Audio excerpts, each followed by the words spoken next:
Hello everyone, आज के इस लेक्चर में हम लोग देखेंगे एक्यूरेंस ऑफ मेटल, मीन धातुओं की प्राप्ति, कि हमें मेटल्स कैसे प्राप्त होती हैं, कैसे एक्यूर होती हैं।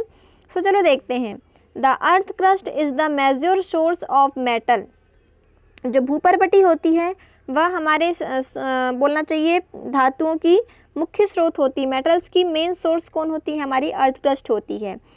सी water also contains some soluble salt such as sodium chloride, magnesium chloride ETC। Sea water जो आपने देखे समुद्र का जो पानी होता है उसमें बहुत से सॉल्ट डिसॉल्युबल होते हैं, जैसे कि sodium chloride, magnesium chloride, ETC। The elements और compounds which occur naturally in the earth crust are known as minerals. तो देखिए, अब जो एलिमेंट्स या कंपाउंड्स हमें जो अर्थ क्रस्ट से नेचुरली ऑब्टेंट हो जाते हैं उसे हम क्या कहते हैं? मिनरल्स कहते हैं। At some place, minerals contain a very high percentage of particular metal and the metal can be profitably extracted from it. These minerals are called ores. तो यहाँ पर देखिए क्या बोल रहा है कि जो हमारी जो मेटल्स की जो मेन सोर्स क्या होती है? अर्थ होती है ना, अर्थ क्रस्ट होता है। और जैसे कि आप जानते हैं कि जो सी वाटर होता है उसमें बहुत सारे सॉल्ट डिजॉल्व होते हैं, जैसे सोडियम क्लोराइड, मैग्नीशियम क्लोराइड। तो इस प्रकार से जो एलिमेंट्स, जो कंपाउंड हमें नेचुरली जो मिल जाते हैं अर्थ से, उन्हें हम क्या कहते हैं? मिनरल्स कहते हैं। मिनरल्स मीन होता है खनिज, है ना, कि जो हमें आसानी से अर्थ क्रस्ट से मिल जाते हैं, ऑब्टेंट हो जाते हैं, उन्हें हम क्या कहेंगे? मिनरल्स कहेंगे।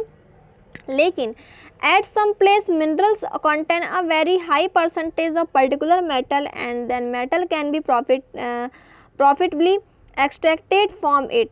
तो अब यह क्या बोल रहा है कि कुछ मिनरल्स ऐसे होते हैं जिसमें हाई परसेंटेज में कुछ उसमें पर्टिकुलर मेटल पाई जाती है ना।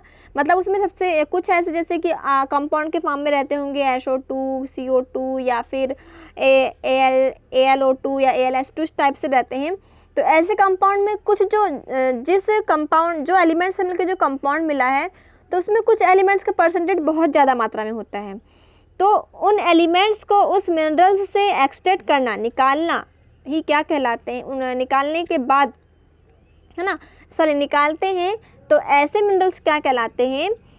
ओर्स कहलाते हैं। मीन ऐसे मिनरल्स जिसमें कुछ ज़्यादा मात्रा में हाई परसेंटेज में कुछ मेटल्स पाई जाती हैं और जिन्हें वहाँ से निकालना हमारे लिए प्रॉफिट वाली बात होती है। तो ऐसे मिनरल्स को क्या कहेंगे? हम ओर्स कहेंगे। क्या कहेंगे? ओर्स कहेंगे। ओर्स मीन होता है अयस्क। अब देखिए एक्सट्रैक्शंस ऑफ मेटल। तो मेटल्स को हम कैसे निष्कर्षण करते हैं वह देखते हैं। एक्सट्रैक्शंस मीन होता है निष्कर्षण करना। तो कैसे हम मेटल्स का निष्कर्षण करते हैं? मीन ओर्स से, है ना। ओर्स से हम कैसे मेटल्स को निकालेंगे? तो कैसे निकालेंगे? तो देखिए फर्स्ट में दिया हुआ है, you have learn about the reactivity series of metals. आपने स्टार्टिंग में क्या देखा कि रिएक्टिविटी देखा मेटल्स की, उसकी सीरीज़ देखा आपने, रिएक्टिविटी सीरीज़ देखा मेटल की। Having the knowledge you can easily understand how a metal is extracted from its ore, है ना।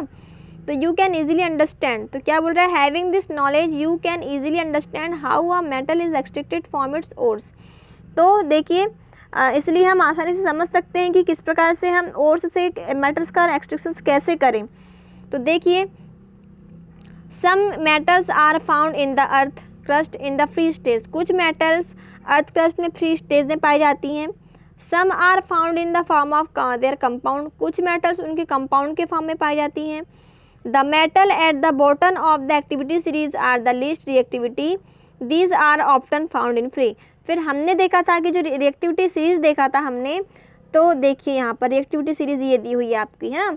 तो नीचे जो आपको दिख रहे हैं, ये नहीं, आप यहाँ देखिए, ये है सीरीज आपकी दिख रही है। तो ये सीरीज देखिए, इसमें जो सबसे लास्ट में दिया है लीस्ट रिएक्टिव, मतलब बहुत कम मात्रा में ये रिएक्ट करती हैं। तो जब ये कम मात्रा में रिएक्ट करेंगी तो ये कॉमन सी बात है फ्री स्टेज में पाई जाएंगी, है ना। तो वही बोल रहा है कि हमारी जो अर्थ क्रस्ट में कुछ ऐसी मेटल्स होती हैं जो फ्री स्टेज में पाई जाती हैं, उनका वो अपने कोई कंपाउंड फॉर्म में नहीं पाई जाती हैं। तो रिएक्टिविटी सीरीज में वो कौन सी सीरीज में आती हैं? लो रिएक्टिविटी वाली सीरीज में आती हैं, लीस्ट रिएक्टिव वाली सीरीज में आती हैं। मीन वो किसी से रिएक्शन ज़्यादा नहीं करती, इसलिए वो फ्री स्टेज में पाई जाती हैं।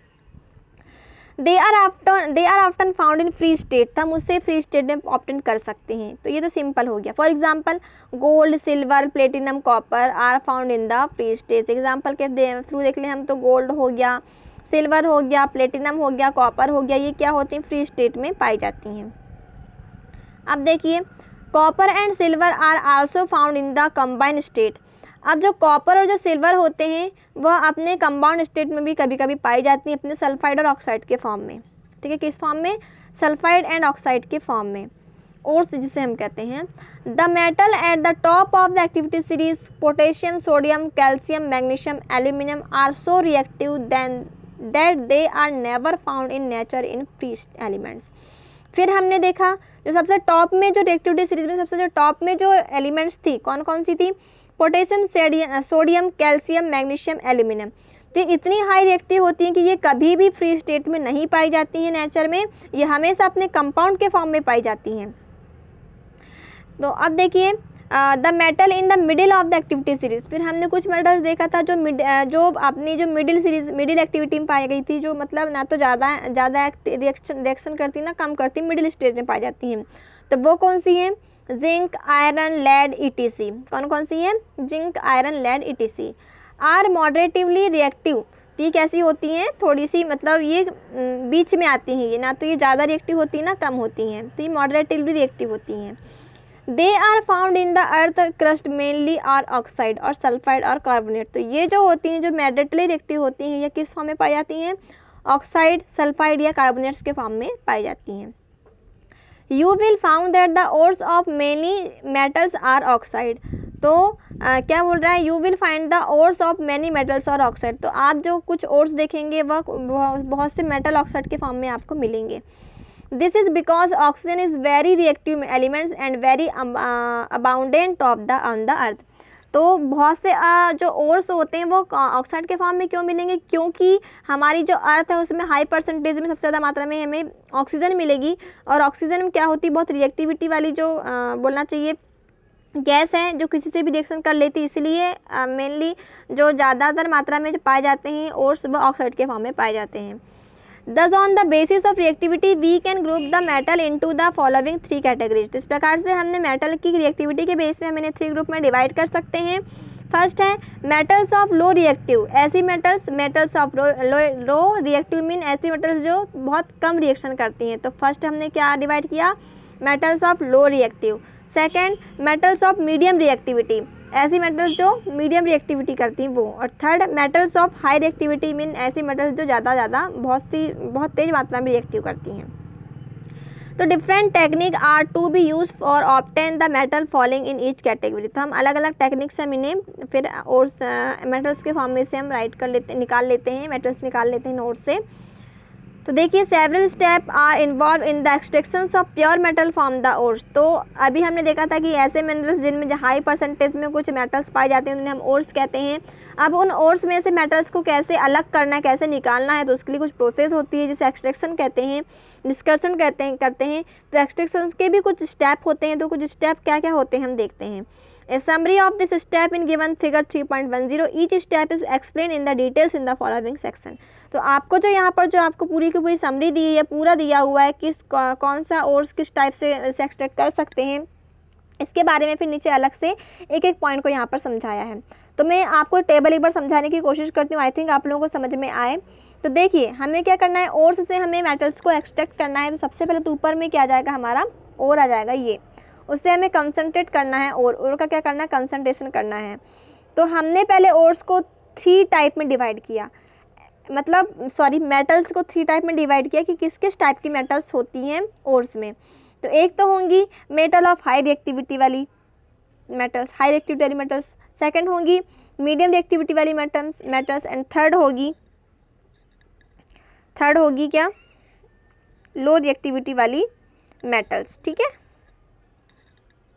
देखिए metal of high reactivity, metal of medium और मेटल ऑफ लो। ये तो आपने और भी देखा कि 3 टाइप की मेटल्स होती हैं। अब जो देखिए, अब हमें जो हाई रिएक्टिविटी वाली मेटल है उसे कैसे एक्सट्रैक्ट करना है, तो इसकी ये प्रोसेस है। कैसे करना है, इलेक्ट्रोलाइस ऑफ मोल्टन और, पहले हमें क्या करना है, उसे मोल्टन पिघलाना है और उसके बाद इलेक्ट्रोलाइसिस करवाना है, उसके बाद फिर वहाँ से प्योर मेटल निकालना है। ये तो हो गई हाई रिएक्टिविटी वाली मेटल का एक्सट्रैक्शन। सेकंड है मीडियम रिएक्टिविटी वाली जो मेटल्स होती हैं उनका हम एक्सट्रैक्शन कैसे करते हैं। तो हमने देखा था ऊपर जो मीडियम रिएक्टिविटी वाली जो मेटल्स होती हैं किस फॉर्म में पाई जाती हैं, एक तो कार्बोनेट के फॉर्म में पाई जाती हैं, एक सल्फेट के फॉर्म में पाई जाती हैं। तो जो कार्बोनेट के फॉर्म में जो ओर पाए जा रहे हैं उनका हम करते हैं कैल्सिनेशन, और जो सल्फाइड के फॉर्म पाए जाते हैं उससे हम उनका कहते हैं हम रोस्टिंग करते हैं। कैल्सिनेशन और रोस्टिंग हो गया, उसके बाद फिर हम उसे ऑक्सीडाइड करेंगे, ऑक्सीडेशन के बाद उसका रिडक्शन करेंगे, रिडक्शन के बाद हमें वहाँ से मेटल प्राप्त हो जाएगी। इस प्रकार से ये हो गया middle of medium reactivity, metal of medium reactivity. और लास्ट है हमारे लो रिएक्टिविटी, तो ये सल्फाइड और उसके फॉर्म में पाए जाते हैं, फिर इनका रोस्टिंग करेंगे, फिर मेटल के फॉर्म में लाएंगे, फिर इसका रिफाइनिंग करेंगे। तो ये तो हो गया आपके स्टेप। अब इसे हर एक स्टेप कुछ ने और अच्छे से समझाया है, तो चलो देखते हैं, एक दो स्टेप आज देख लेते हैं। फर्स्ट क्या है हमारा, enrichment of ores. Enrichment of ores mean अयस्कों का समृद्धिकरण। देखिए, ore mine from the earth are usually contaminated with large amount of impurities such as soil, sand, etc. तो क्या बोल रहा है, ores mined from the earth are usually contaminated with large amount of impurities such as soil, sand. तो जो ores होती हैं वो बहुत सी impurities के फॉर्म में हमारी अर्थ क्रस्ट में पाई जाती हैं। कुछ में मिट्टी लगी होती है, कुछ में सैंड, नहीं ऐसी impurities उनमें लगी होती हैं, impurities रहती हैं। तो इन इम्प्योरिटीज को हम क्या कहते हैं, गैंग कहते हैं। क्या कहते हैं, गैंग कहते हैं। इन इम्प्योरिटीज को क्या बोलते हैं, गैंग कहते हैं। This impurities must be removed from the ore periods और the extractions of the metals. The process used for removing the gang from the ores are based on the difference between the physical or chemical properties of the gang and the ore. Different separation techniques are according employed. तो यह क्या बोल रहा है कि जो impurities होती हैं उन्हें हमें ओर से रिमूव करने के लिए उसका एक्सट्रैक्शंस करना पड़ता है मेटल का।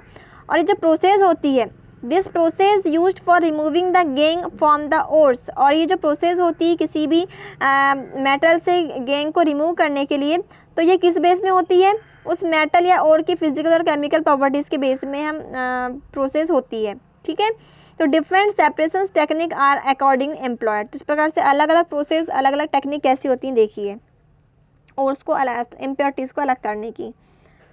तो एक प्रोसेस अब फर्स्ट देखिए, मतलब प्रोसेस तो होती है, यहाँ पे दिया नहीं है, तो हम किसी प्रोसेस को हम यहाँ पर अप्लाई करके हम उसे निकाल सकते हैं। अब हमें सेकंड स्टेप क्या दिया हुआ है, extracting metals low in the activity series.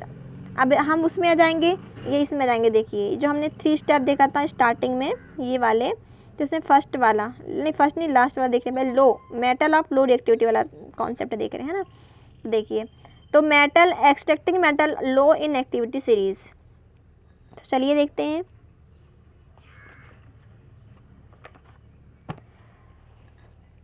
Metal low in the activity series are very unreactive. The oxide of these metals can be reduced into metal by heating alone.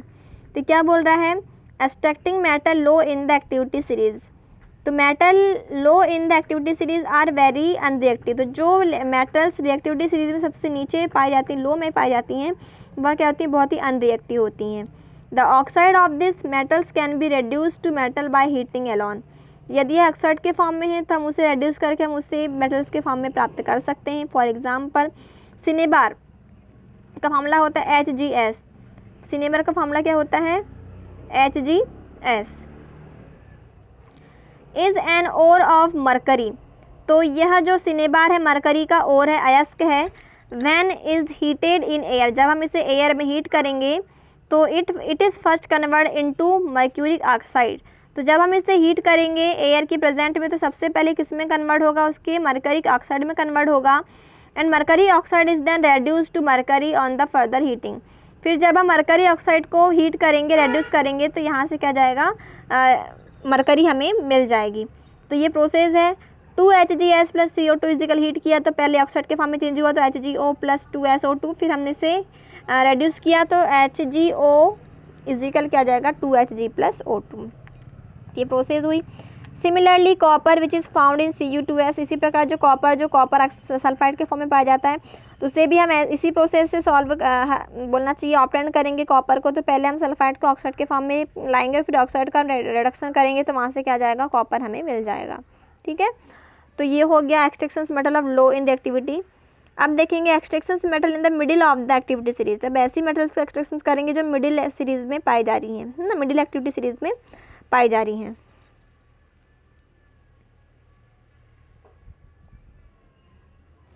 तो इसे देखेंगे हम कल। आज के लेक्चर में इतना ही।